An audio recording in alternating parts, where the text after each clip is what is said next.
Hello everyone, welcome back. গতকালকে যে রংপুর হারিয়ে গেল, খুব চমৎকার একটা বিষয় কিন্তু হয়ে গেছে। I am very exciting for that. So I will very much comfortable. যাই হোক, তো সেই ম্যাচে কিন্তু একটা সেইরকম একটা ব্যাপার ঘটে গেছে। তো ইউনুস স্যার আমি শুনতে ছিলাম যে চাচা কামটা কেমন হইলে কইলে মোটামুটি না ভালো হয়েছে।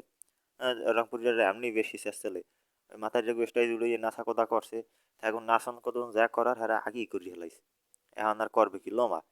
তাই এরপরে ইউনুস স্যার কইলাম যে এই ম্যাচ জেতার আগে যে দে আর হ্যাপেনিং দ্য আর কি সেলিব্রেশন। সো আর কি আপনি এটা কোন চোখে দেখেন? কইলে তো আমি এটা দোনো চোখেই দেখি, আহ, চশমা ছাড়াই দেখি। তো হ্যার কথা শুনে আমি যদিও ভেরি মাচ আর কি ডিসঅ্যাপয়েন্টেড।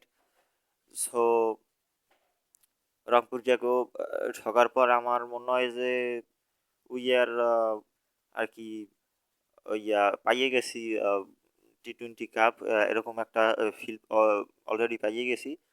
এখন আর কি সময়ের অপেক্ষা যে কখন আমরা ইয়া হাতে পামু আর লঞ্চে হোকা ধরেতে আপনি লইয়ামু কাপ বরিশালিয়া বা ইতে বরিশাল কাগজর ওই পর্যন্ত তো অবশ্যই লইয়ামু, হ্যার পরে যেদিকে যাই যাক। তো সবাই চক্রিকেন ওই 7 তারিখের ওই, হয় ওইদিকে